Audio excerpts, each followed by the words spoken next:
So thanks everybody for joining us for lunch. This is going to be one of the most fun parts of the day. I'm so excited to see everybody here. We have Michael Pack, we have Mark Paoletta, and they are going to be here showing clips and discussing clips of the great documentary that Michael helped to produce and really created on Justice Thomas, called Created Equal, Justice Thomas in His Own Words. And just a brief bit of background on our two participants here. Michael Pack was the CEO of the U.S. Agency for Global Media in the Trump administration, and he has produced a number of films, a number of documentaries over the years. Longtime filmmaker, stories of those of greats of Alexander Hamilton, George Washington, among many others. And so what a treat that he devoted his vast talents to producing this wonderful documentary about Justice Thomas. And to interview him is Mark Paoletta, longtime close friend of the Thomases and quite involved in Justice Thomas's confirmation back as assistant White House counsel during the George H.W. Bush administration. Most recently, he served as general counsel of the Office of Management and Budget and was counsel to Vice President Mike Pence during the last administration and is now a partner at Shar Jaffe. And so these are just longtime friends, talents here in DC, and thrilled to be able to have you with us this afternoon. Thank you. Thank you. Well, thank you for inviting us, to John and Jen, and it's great to be here. I should say that Mark Paoletta, in addition to all those other accomplishments Jen listed, was instrumental in this film. He was effectively an executive producer, along with my wife, Gina, who I think will be around later. And the film would not have happened without Mark, and he was a guiding force throughout. So I'm happy to have him get some credit for that. So thank you.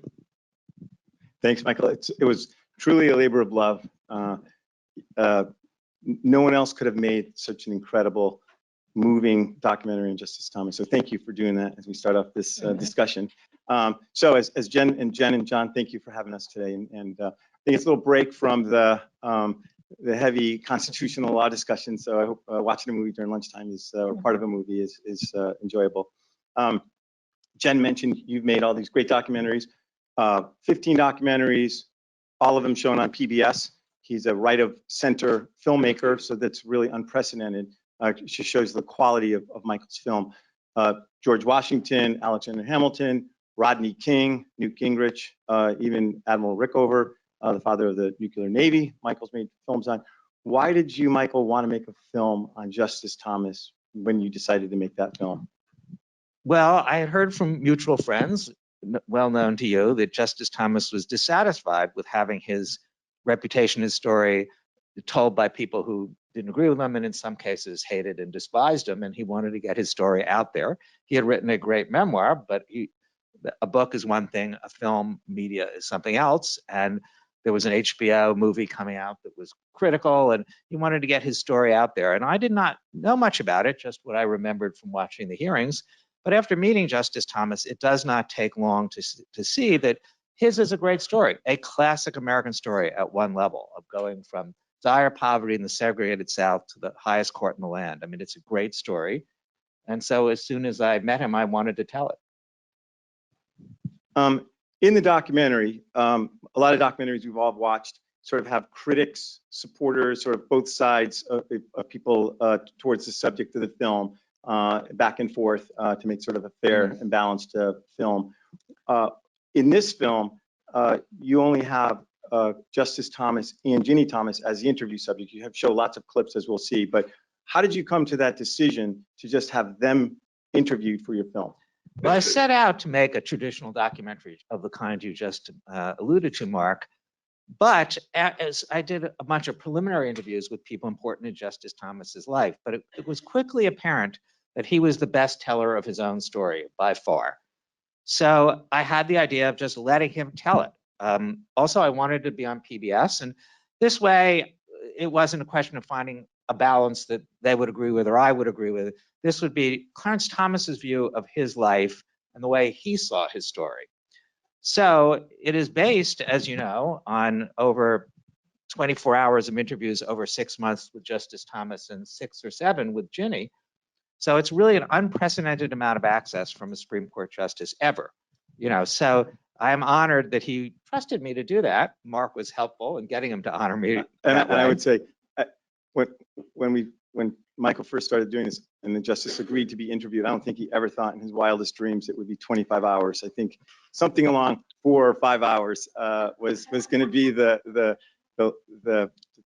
length of time of the interviews. It turned out to be 25 hours over, I think, 6 sessions, right? Yeah.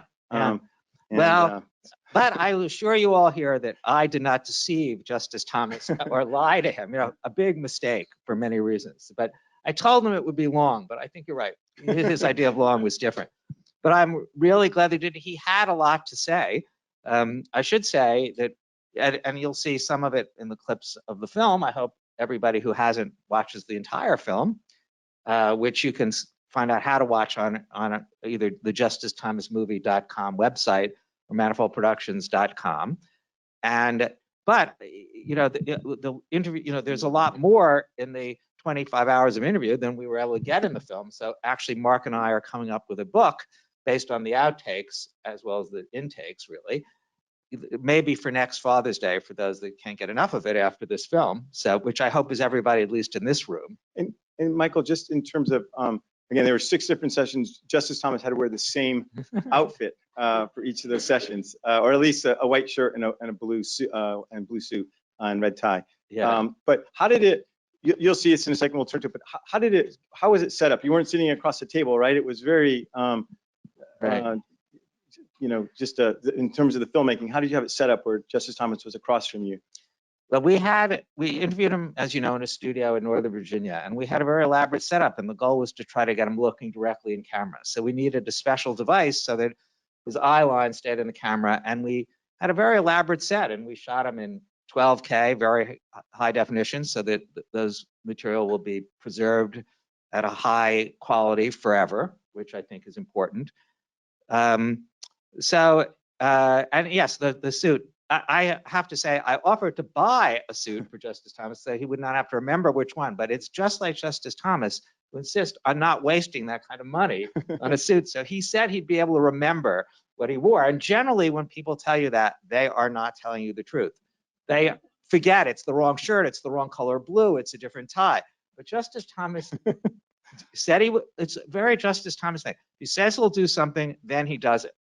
And that's it. From little things like that to these big things, you'll see some of in the film. So the first clip is what Justice Thomas calls the most significant journey in his life, right? So do you want to set this clip up, Michael? Right. So this is, I don't know, 15 or 20 minutes into the movie. As most people know, he was born in Pinpoint, outside of Savannah. And it was a Gullah-speaking area, and he was born into dire poverty, and his father left before he could remember it. His mother raised the kids. And then she moved from Pinpoint to Savannah. And as Justice Thomas says, he went from rural poverty to urban squalor. And this is where this clip finds him. He's living in Savannah. He doesn't have enough to eat. He's cold in the winter. The mother brings him to school. He just leaves school and wanders the streets. And she's just finding it impossible to take care of them. And she's working as a maid with that money and that lifestyle. So that's the first clip. Let me say that we're going to show 5 clips.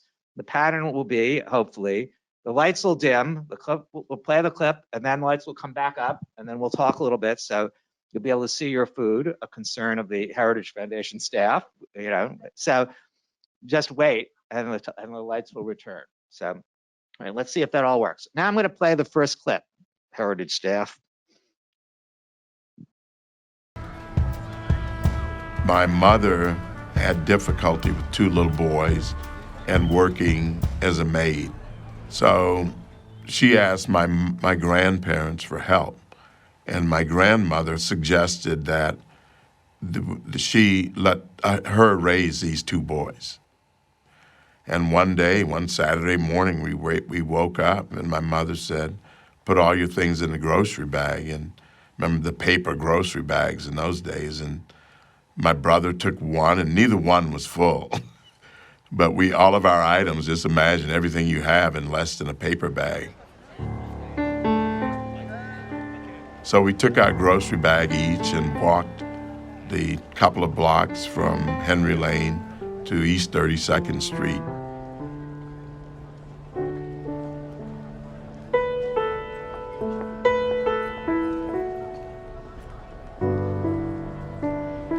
that was the longest and most significant journey I ever made because it changed my entire life.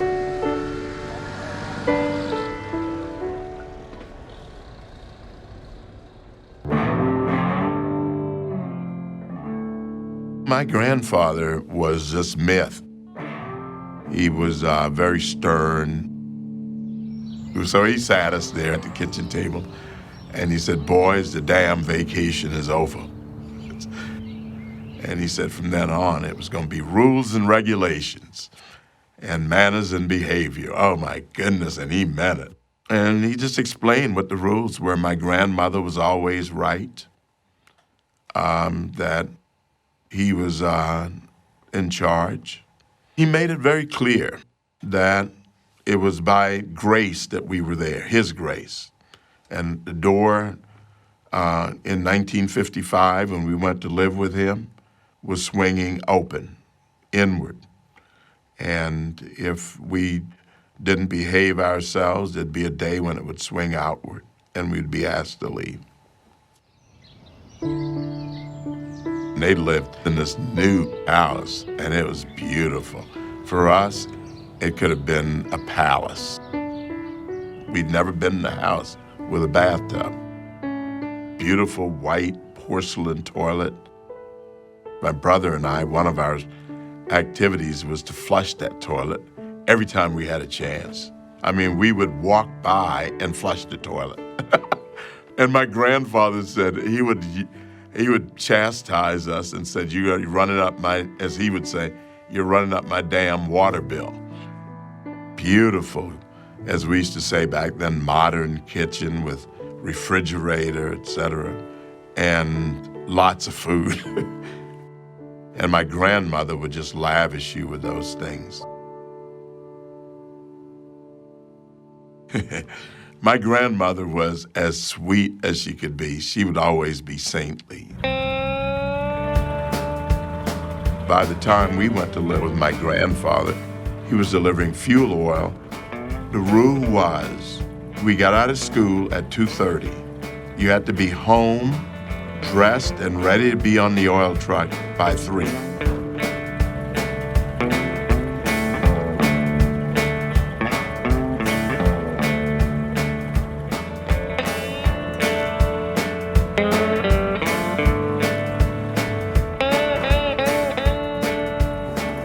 When you rode with him, he was the professor.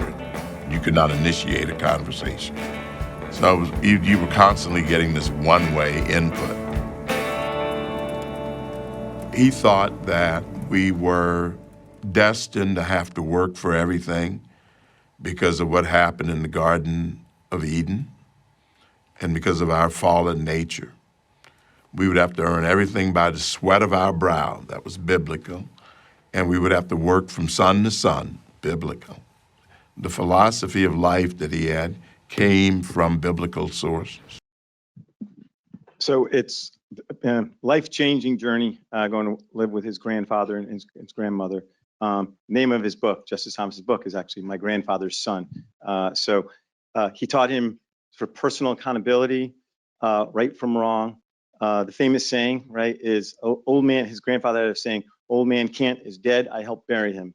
And there's a bust in Justice Thomas's chambers that his wife Ginny had made for him, which is his grandfather Myers Anderson, with that quote on the base of the bust. Tell us, Michael, about kind of your thoughts on the grandfather's impact on Justice Thomas in his life. I think that's right. His influence was enormous. I mean, he always cites his grandfather and the nuns as the definitive influence. But I think we make this point at the very end of the movie, but it's very important that in addition to Justice Thomas's intellectual heroes like Tom Sowell, his grandfather, who is actually functionally illiterate. He had, I think, 6 months of schooling and he could really not read. But for him, he was, Justice Thomas often says, he's the greatest man he ever knew. So an average person in some ways is the force of his life. And that, I think, has a deep impact on the way he sees the world. And Justice Thomas also feels, the way his grandfather raised him and the nuns, he was lucky. he does not feel, even though he's growing up in the segregated Savannah, and the Ku Klux Klan is still marching once a year through the city, and there are places you can't go, he feels he got a great upbringing from them.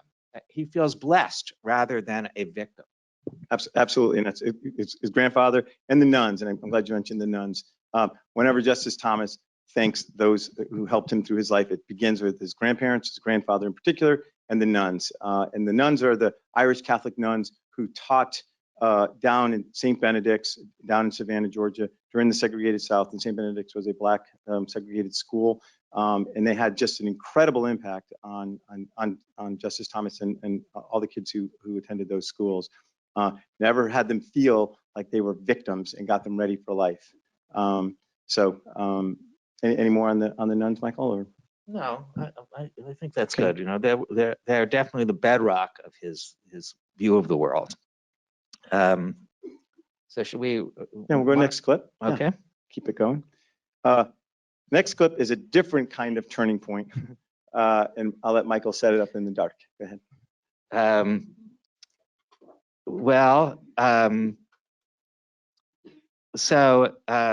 This is at Holy Cross. Oh yeah, Holy Cross. So after after the last clip, a lot happened to Justice Thomas's life before this next clip. He trained to be he trained to be a priest. He was in seminary. He experienced racism, and then he turned on it all. It was the late '60s, and he turned on his grandfather, even though we said how important it was. It wasn't at this stage. He felt his grandfather was a sucker, that he was wrong about everything. He became a Black radical. He was, he said Malcolm X, Stokely Carmichael, the more Angela Davis, the more radical, the better. And his grandfather kicked him out of the house, and he had to go to Holy Cross, the only college that would have him. And so this is where we find him, a Black radical at Holy Cross. And just in terms of it was one of the nuns, Sister Carmine, who actually had him fill out the application for Holy Cross. So the nuns entering his life again. You gotta make sure they get the credit, right, Mark? Yeah. Okay. All right, let's roll the clip. But I went right back to my radical friends. In the spring of 1970, I was one of several Black student union members who went to Boston to take part in an anti-war rally. The organizers of the rally urged us to march to Harvard Square to protest the treatment of America's domestic political prisoners. Off we went, chanting, "Ho, ho, Ho Chi Minh," and demanding freedom for Angela Davis, Erica Huggins, and anyone else we could think of. On the way to Cambridge, we stopped at this liquor store. This poor guy, he saw us and he gave us the liquor. I think he gave us some potato chips or something too. But he said, just go. And then on the way, we consumed this liquid courage, Then we proceeded to be back and forth in Cambridge all night. I mean, it was tear gas and sirens. It was bad.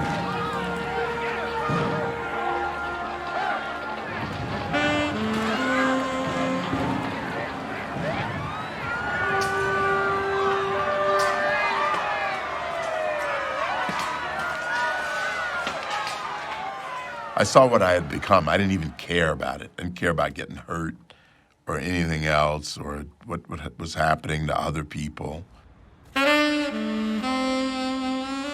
I got back to campus at 4 a.m, horrified by what I'd just done. I had let myself be swept up by an angry mob for no good reason other than that I too was angry. I stopped in front of the chapel and prayed for the first time in nearly 2 years. And then I asked God, I said, if you take anger out of my heart, I'll never hate again.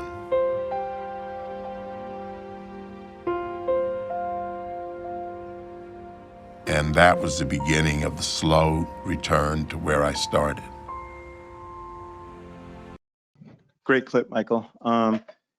A lot of people who don't know the Clarence Thomas story, don't realize he wasn't always conservative, that he embraced this Black nationalism and radicalism, and looked at the world that racism explained everything, right? And was to blame for everything, like we're seeing a lot today, right? And he goes down that path and recognizes that it's this self-destructive and self-defeating path and rejects it, which is just this beautiful story, and returning to the church, or at least his faith, if not the church formally at that point. So why don't you comment on that, Michael? Well, as he says here, it's a slow process and it took many years. Yeah. But I think I thought particularly for my PBS audience when it was broadcast, they had probably never seen the story of someone who has gone from the left and become conservative. And in many of their minds, no doubt, conservatives are just born into country clubs or something like that. So it's and it's rare to tell a story of someone's complicated intellectual journey, which Justice Thomas had, but it's a very powerful story. And I think you're right. It speaks to today, because the very same radical ideas that he rejected and was caught up in and then rejected are now back in spades. And one story I love from that period, anyone who knows Justice Thomas, is the words "fiercely independent" are the perfect description of him. So even when he's in the Black Student Union and in this phase, much like we're seeing today, there was a floor at Holy Cross that the Black Student Union wanted set up for just Black students. And Justice Thomas didn't entirely agree with it. He had come from the segregated South and left segregation, and now he's coming up to Holy Cross and wondering, why are we segregating again? But they were his friends. He wanted to go along with them. And so he agreed to move into the floor where the Black students were going to be living. But he had one condition. He had, the year before, he had a white roommate, John Sirocco, who he had gotten along very well with. And so he insisted that he would move into the Black floor so long as he could bring his white roommate. And I just think that's a perfect Justice Thomas story, doing it his way, and having the courage to do it his way. It is. And I think the story, the Harvard riot story, is a great story. I mean, many people get caught up in riots. It's Justice Thomas's, it speaks to him and the deep, deep within him, that he did have his grandfather's values, that he ended up seeing that he was caught up in something that he no longer really believed in, and that it was really leading the wrong way. And that kind of moment, that kind of epiphany, he's had several in the movie, and that, I think, speaks to his stature, his intellectual stature too. Let's just back up too. I've seen this movie probably 30 times, but every time, both the last clip, this clip, the music score, and going through this process of watching you put the movie together and being part of that and seeing it. Tell us about that, because the music is just incredible, right? It's so moving. So how does that happen? Because it is a process, and it could make or break a movie, and it was so beautiful in this film. Well, one of the great things about being a producer director is you get to take credit for everybody else's hard work. So the composer, Charlie Barnett, he did do a great job. And if you watch the whole film, he was careful to carry themes through, themes that relate to Clarence Thomas. There's a Moon River theme, and he plays, I think, very subtle variations on those themes. And it took a while to get the music right, because the music has to assist the audience in seeing Justice Thomas's journey. It has to follow him too. And I have never spent so long sitting with a composer going over music. I mean, it was really hard to get it right. But he did do a great job. And I think the cameraman, James Callanan, did a beautiful job filming as well. And, he has a great eye, and he understood what we were going for, and I think he got it. And the music was scored in Falls Church, right? Is that where it was done? No, but he's in Bethesda. Oh, he's in Bethesda. I thought it was a studio in Falls Church. That's the only where we shot him, in Falls Church. I got you. Yeah. Okay. Archival footage in here, photos, some videos. How difficult was that to obtain? Did you have any resistance? Yeah, I mean, looking for archival clips is always a big process, and we had a lot of people working on it with us. But I mean, I was very surprised in this film how little cooperation we really got from a lot of these archives. Usually when you're working on a PBS film, people are bend over backwards to help you. But there was a lot of resistance, especially in Savannah and in Georgia, from helping us. I mean, there was people would just, I think and perhaps maybe a good example is the African American History Museum, which I think a lot of you know at first didn't have anything about Clarence Thomas. Here in Washington. Here in Washington, and then introduced a little bit that was sort of, tied into their Thurgood Marshall exhibit. But they didn't, for a long time, they didn't return our calls. They didn't help us, even though their mission is to help anybody working on African American history. So, it was really, it was surprising. I mean, there is this sense that there's a lot of opposition to Justice Thomas, and you feel it at every level, even in archival footage research. I mean, we'll see a little bit later, how that resistance manifests itself against Clarence Thomas, but it's everywhere, and it's present today like it was 30 years ago. Yeah, it's outrageous, and in the African American Museum in particular, outrageous. Really, really disappointing and outrageous. Let's show the third clip. Okay, this is where Yes, Justice Thomas essentially becomes a public persona. that's right. And why don't you set this clip up? That's right. So after the last clip, Justice Thomas graduated from Holy Cross. He went to Yale Law School, as I think most of you know. And then he went to work for Jack Danforth and when he was Missouri Attorney General, and he worked for Monsanto for a few years. And then when Jack Danforth became senator, he went to Washington to work for him there. And that's where the clip picks him up. And I think Justice Thomas is still on that journey. He says that he originally, Jack Danforth gave him the only job offer he got, and so he had to take it. And the reason he was hesitant, he didn't want to work for a Republican. So he hadn't quite made that journey, but he's just getting the point of voting for Ronald Reagan when we see him in this clip. So let's roll the clip.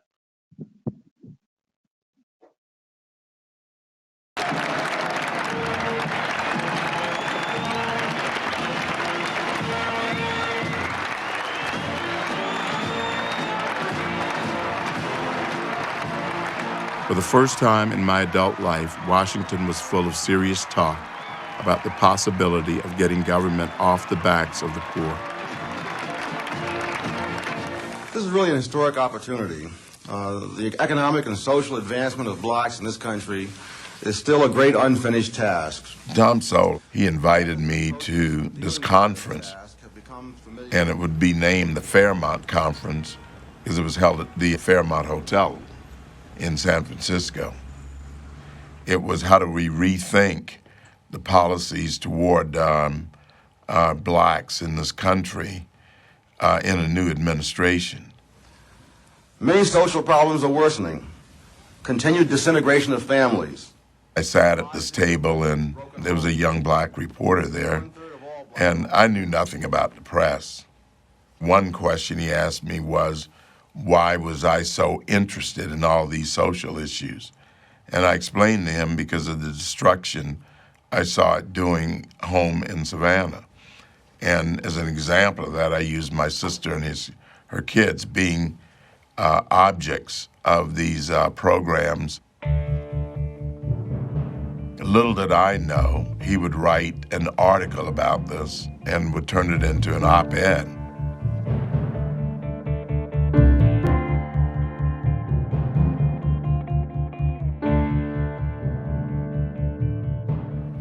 The article by Juan Williams became a point at which Clarence became a public persona.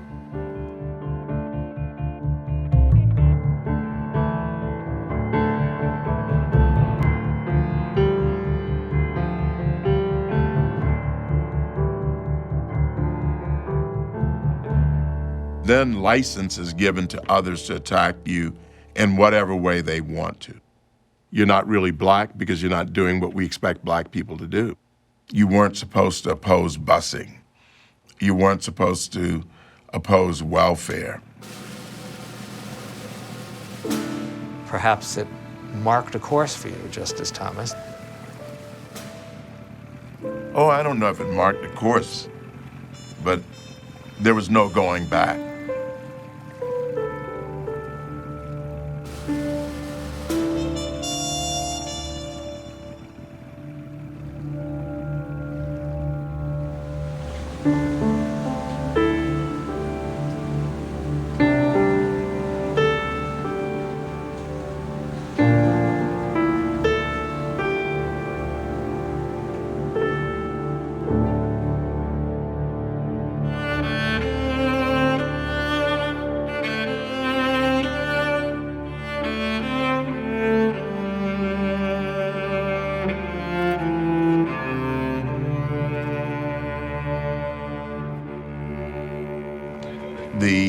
Reagan administration was running into the storm. Everything the president did, he was called a racist. That was from the very beginning. I was under constant attack. Oh my gosh. We have attempted in the last 2 years to remedy a wide range of problems within the commission. Congressman Barney Frank says he remains skeptical about progress under the current administration. I'm pleased with that, but also an opportunity to acknowledge the record. We have a positive record, but we think that you should never back down. That point is one that I can't stress enough. We have Any black misguided enough to accept a job in the Reagan administration was automatically branded an Uncle Tom. After I wrote a letter to the editor of Playboy, taking issue with a 1986 article by Harding Carter called Reagan and the Revival of Racism, Carter responded as follows. As a Southerner, Mr. Thomas is surely familiar with those chicken-eating preachers who gladly parroted the segregationist line in exchange for a few crumbs from the white man's table. He's one of the few left in captivity. Not a single civil rights leader objected to this nakedly racist language. Wow. A lot in that clip. Let's just start with the last part because it just infuriates me every time I see it. So, Harding Carter, outrageous racist statement. There's many others that you focus on, and from cartoons to other depictions of Justice Thomas in the film.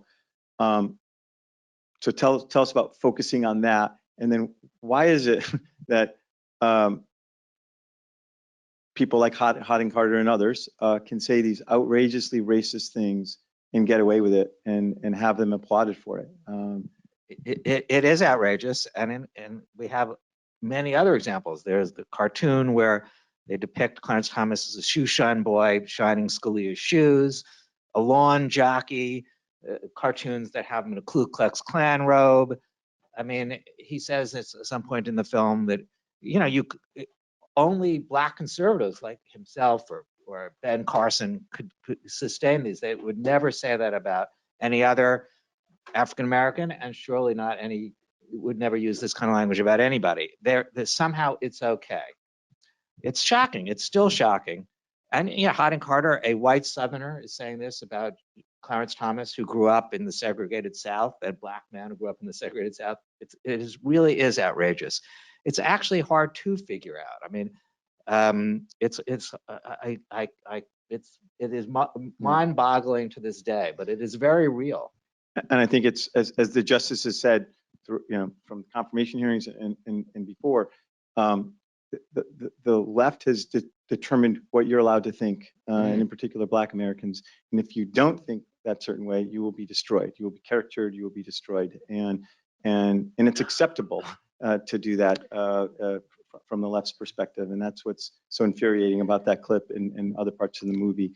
Let me make one more point. I mean, what's notable here is that started immediately as soon as he became a public persona, as he says here, in 1980 or 81 or whatever that was, and goes all the way to today. I mean, a lot of people think it started at the hearing, but it started day one. You know, as Juan Williams even says in that column, a lot of people don't understand how a black man can have those opinions. And as you're right, Mark, he's simply not allowed to do that. And the attacks were immediate and unceasing. And just in terms of, we'll get to the confirmation, I think, in the next clip. But again, when I looked at materials, when we were looking at Justice Thomas as somebody for President Bush to a point, seeing all of those attacks and how Justice Thomas never backed down was, I think, something that showed that he'd be a great Supreme Court justice even back then. So no surprise for anyone who was involved with his appointment at the time. But just always upsetting to see. The clip of Justice Thomas in the Oval Office with Ronald Reagan was just wonderful. And then the video of the march with the drone coverage, that is actually right outside of where when I say, like right where Justice Thomas was born. So that is Pinpoint, Georgia. And you just get a sense of where he grew up. Like most people, you talk about Pinpoint, Georgia, outside of Savannah. It is that marsh. And right next to that is actually Moon River, which Michael made a reference to in the Johnny Mercer song, is kind of right next to that marsh area. But that's the place when Justice Thomas writes about the bateaux going out and oysters and all that. That's a beautiful shot. And just wanted to point out that that's where he actually grew up. Right. So it appears throughout the film, that drone footage of the marshlands, and as we follow Justice Thomas's journey, it's sort of hard to follow these things with clips. And as you say, Moon River is also a theme throughout. But yeah, it's a remarkable part of the world. I mean, it was amazing even spending a few days on those marshes. Okay, let's move to the next clip. So the next clip is, I think, for many people, the most dramatic part of the hearings and what a lot of people know Justice Thomas for, and it sort of resonates down until today in terms of the impact. It does. So yes, Justice Thomas might have been attacked from the beginning, but nothing like what we're about to see in the next clip. Right. So this is in the middle of the hearings. Justice Thomas has gone through over a week of grilling by the Senate and the Senate Judiciary Committee, and he thinks it's all over. He and Ginny have left town to take a little vacation, and then the Anita Hill charges, NPR and Newsday leak the Hill charges, and the committee is brought back into session. Anita Hill testifies. Her charges are covered by C-SPAN and all the networks everywhere. Justice Thomas, who is tired and spent and doesn't know what to do, has to come back and testify again. And he doesn't really know what to do and what to say. And the clip picks him up at that moment, what to do, how to respond to those things. So let's start the next clip. Adjourned till 9 o'clock.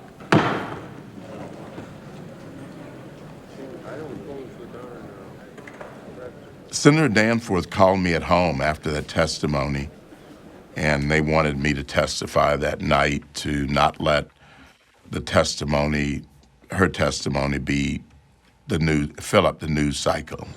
This afternoon, Mr. Bush left for Camp David. You'd have to describe the mood here as resigned, I think, and somber, not at all sure that Clarence Thomas is going to survive this. So I reluctantly agreed to come back, I think, at 8 o'clock. He may have thought it was necessary to go back in front of the Senate, but honestly, from his wife's point of view, watching the man who is my beloved husband, I didn't know he had it within him to keep going. So I get to Senator Danforth's office, and we sit and we begin to discuss what's ahead. So I was exhausted, and I asked him to get rid of all the people. And he turned off the lights. And I just laid down on the couch and just closed my eyes.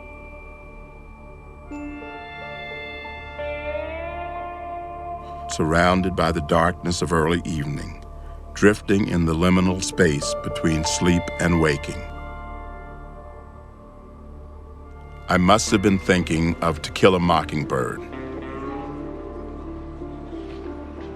in which Atticus Finch, a small-town Southern lawyer, defends Tom Robinson, a black man on trial for the rape of a white woman.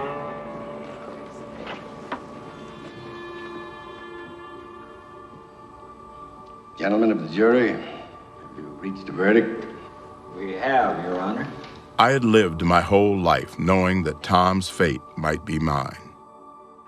Strip away the fancy talk, and you were left with the same old story. You can't trust black men around women. We find the defendant guilty as charged.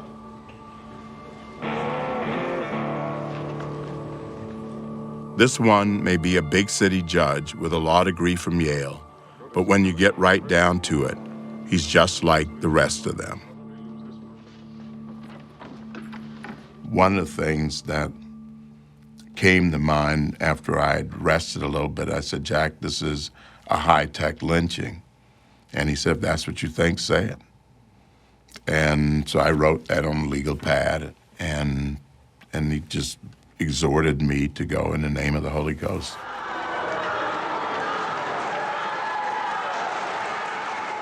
There were conservative groups who were marshaling activists from around the country to come in and line the hallways.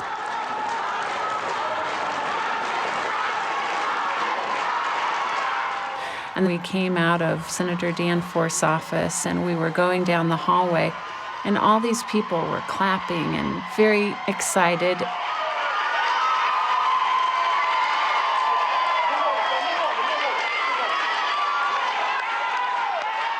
And he said to me, "Who are those people?" And I said, "I think they're angels."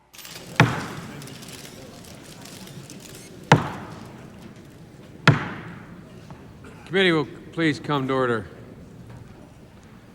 Do you have anything you'd like to say? Senator, I would like to start by saying unequivocally, uncategorically, that I deny each and every single allegation against me today that suggested in any way that I had conversations of a sexual nature or about pornographic material with Anita Hill, that I ever attempted to date her, that I ever had any personal sexual interest in her, or that I in any way ever harassed her. This is a circus. It's a national disgrace. And from my standpoint, as a Black American, as far as I'm concerned, it is a high-tech lynching for uppity Blacks who in any way deign to think for themselves, to do for themselves, to have different ideas. And it is a message that unless you kowtow to an old order, this is what will happen to you. You will be lynched, destroyed, caricatured by a committee of the U.S. Senate rather than hung from a tree.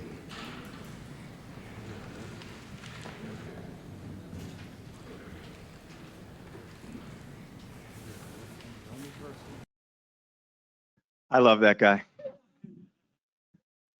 The greatest takedown of a congressional committee in history, in my view. I've run a lot of hearings. Jess Donlan over here has run a lot of hearings, and the absolute evisceration and rebuke of that committee, and it's a longer speech where he really goes after the committee individually, was just amazing, and watching it is just so powerful. And as you saw, who's running those hearings, right, is our President of the United States today. And in my view, what Joe Biden did there was a disgrace. As Justice Thomas said, it was a circus. And there's a lot of evidence then, and as has been developed, that even Joe Biden did not believe Anita Hill was telling the truth. There's a great documentary on Fox Nation that has interviews with Senator Hatch, where Hatch says that Biden told him at the time that he didn't believe Anita Hill. That Simpson also says that Biden didn't believe her. So to allow this lie to go on and be spread like that, as Justice Thomas said, was just unforgivable. And it took the courage of Justice Thomas to come back and rebuke the committee. And the hearings went on. A number of witnesses testified on behalf of Justice Thomas. Not a single co-worker of the two of them ever testified in support of Anita Hill. There's just a tragedy, but also showing the strength and courage of Justice Thomas. Michael, you want to comment on that? Well, it's hard to add anything to Justice Thomas's comments, but he does go on. I mean, it's even longer in reality, but we have, another several minutes of the hearings. But no, it's really amazing, and he was counseled at the time not to give this kind of a speech. I mean, it didn't seem to make sense. If you want senators to vote for you, maybe you shouldn't attack them, right? I mean, that's Washington, D.C. common sense from a handler.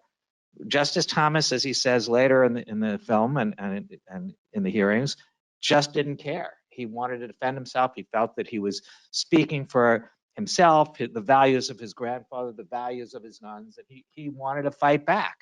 And it's that fighting back, that moral courage that is inspiring every time you see it. I think that's really right. Yeah. And as he went back there for his name, not for the court. his He name. could care less about going on the Supreme Court at that point. Right. And let me just correct myself. It was Arnold Specter who interviewed Biden, and Biden told him that he didn't believe Anita Hill's story, and that's in a book of Specter's memoirs. But as you know, Mark, this speech and his testimony in general turned the tide. I mean, by the time it was over, the country was 2/3 for him and 1/3 for Anita Hill, including women, including African Americans. You know, he shifted public opinion. C-SPAN covered it gavel to gavel, and it was extensively on other networks. People saw it. They could hear from Justice Thomas directly, and he was able to turn it around. I will say that, as is typical, the left did not stop attacking Justice Thomas after he was confirmed. And who knows what people think today. Yeah. Anita Hill has a podcast, another book, and she's still celebrated. And the African American History Museum has a huge thing celebrating Anita Hill speaking truth to power. So it's been 30 years. The left has continued to attack him. I'm not sure how people feel if you were to conduct a poll today. But it is really up to us to sort of get the other side out, and which is why actually events like this are important, among other things. A couple Justice, Boyden Gray was an absolute rock, who was the counsel to the president. President Bush was an absolute rock and never wavered in his support of Justice Thomas. As were you, a rock, Mark. It's only fair to say. It was an honor to work on that, and truly an honor. And there was no gender gap, too, in terms of the polls. It was 58 to 24, and only 26% of women believed Anita Hill. So in any event, when people watch those hearings, I think they knew what the truth was. And but anyways, a powerful clip from your film, and we'll move to the next one. Sure. Well, actually, one other thing. Justice Thomas mentions To Kill a Mockingbird, right? And one of his favorite novels, and there's a great clip from there, and how he identifies with Tom Robinson, right? Justice Thomas talked about a lot of books in these 25 hours, like a lot. But there were probably 5 or 6 that were those that he kept returning to, and their characters and their messages. And so why don't you talk about those, Michael? Well, as we said earlier, I think Tom Sowell and his books are first in its influence on Justice Thomas, but he's also influenced a lot by works of fiction. I mean, like To Kill a Mockingbird, like Ayn Rand, The Fountainhead, like he refers to Kafka's The Trial as a way of understanding what was happening to him during the hearings. Native Son, Richard Wright, and Invisible Man by Ralph Ellison. And Mark and I have talked about this. Justice Thomas, the way he reads these books, he takes something from them that he needs for his own life and spiritual development. I studied literature in college. I might be more of a literary critic, but for Justice Thomas, it's taking what he needs from these books and a deep lesson, and he returns to them again and again. So we have clips from some of them, but he's powerfully influenced by them. And I think he still has his clerks watch The Fountainhead every year. Long time ago. He takes him, or maybe Carrie, Fountainhead. He said he did it when we interviewed him. And he takes him up to Gettysburg every year to the battlefield. Yeah, I'm not convinced The Fountainhead is a great movie, but he takes this great. He does take from it this sort of stand up for yourself, which is a great message to take from The Fountainhead. Right. I think Michael was at this discussion during the interview. Yes. But the point of the film is not to express my views about The Fountainhead or anything else, but Justice Thomas's views. So I try to be true to what he said. So it's nice to have a chance to express my own views once in a while, like in events like this. All right, last clip. This gets into Justice Thomas's jurisprudence. Not yet. So I just want to say that the very last session I had with Justice Thomas, we discussed his jurisprudence. And perhaps for this audience, there's not maybe enough of it in the film. He has a very complicated personal story, and we mainly tied it into his life story. So this clip begins with his consideration of the Grutter case, affirmative action case that ties into other things that he said. And then we go from there to his more general philosophy. Okay, now you can roll the clip. Thank you.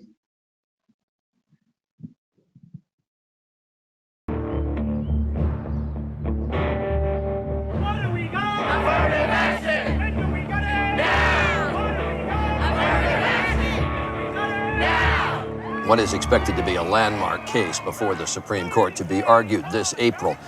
The plaintiffs in this case are 3 white applicants to the University of Michigan who were rejected, they say, because of their race.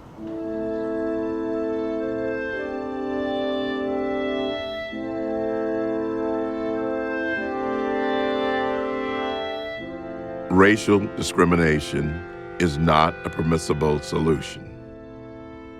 That can only weaken the principle of equality embodied in the Declaration of Independence and the Equal Protection Clause. Show me in the Constitution where you get a right to separate citizens based on race. I think what we've become comfortable with is thinking that there is some good discrimination and some bad discrimination. Well, who gets to determine that? And if you look in the briefs and the race cases, the segregationists, the people who thought you should have a separate system, they said that they thought it was good for both races. So they thought it was good discrimination.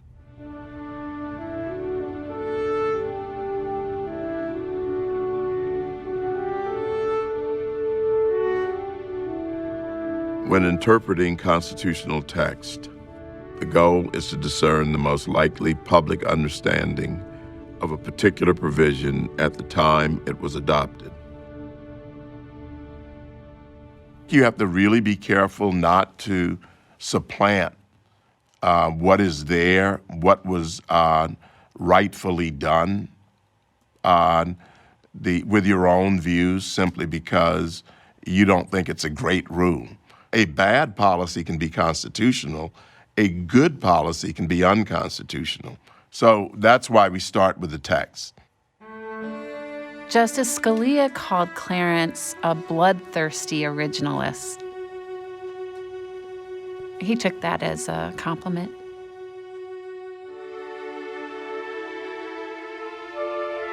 The framers understood natural law and natural rights a certain way, and it is an underpinning of our Declaration, which then becomes the foundation for the Constitution. They start with the rights of the individual. And where do those rights come from? They come from God. They're transcendent.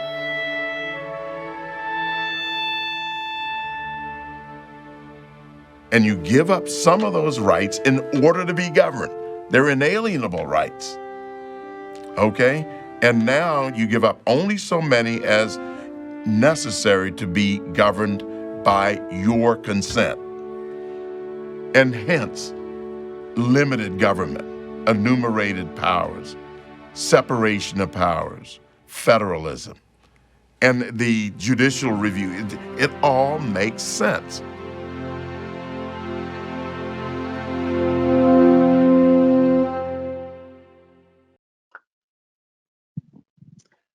Great clip, Michael, to introduce general viewers to Justice Thomas's judicial philosophy and approach of originalism, and particularly on the race cases. You want to talk a little bit more about that?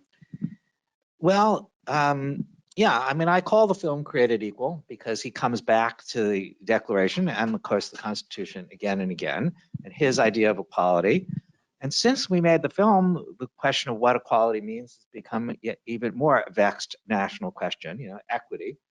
All men are created equitable or something, another view of that. So yes, you know, he understands that and he hews to that. I think I mean, perhaps for this audience, a lot of these things that Justice Thomas says might strike them as obvious, but I think, remember, we're trying to reach a broader audience. I think people haven't even heard an idea like a bad law could be constitutional and a good law could be unconstitutional. It's sort of a basic premise of constitutional law, period. But people are used to the idea that the point of the Supreme Court is to affect the right policy. And that is what Justice Thomas and Justice Scalia and others have stood against. And now the Supreme Court is really a bastion of that against radical change. We've got about 5 minutes left.